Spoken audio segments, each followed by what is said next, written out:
भारतीय reserve bank RBI के अगले गवर्नर का ऐलान हो चुका है।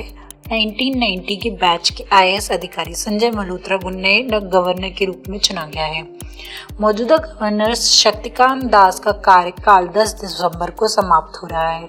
जानते हैं कौन है संजय मल्होत्रा। वर्तमान में वित्त मंत्रालय के सचिव के रूप में कार्यरत हैं। आर्थिक मामलों और विनियत नीतियों में उनका गहरा अनुभव है। मल्होत्रा को देश के मौद्रिक और वित्तीय नीति को नई दिशा देने की बड़ी जिम्मेदारी दी गई है।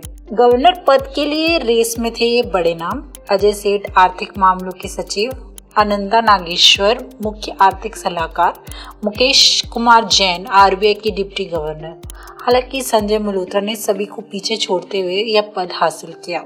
शक्तिकांत दास का कार्यकाल 12 दिसंबर 2018 को शक्तिकांत दास ने आरबीआई के 25वें गवर्नर के रूप में कार्यभार संभाला था। उनके कार्यकाल के दौरान डिजिटल बैंकिंग को बढ़ावा दिया गया, महंगाई नियंत्रण और वित्तीय स्थिरता पर अहम कदम उठाए गए। कोविड-19 महामारी के दौरान आर्थिक स्थिरता बनाए रखने की उनकी भूमिका सराहनीय रही है। क्या है नए गवर्नर के सामने चुनौतियां?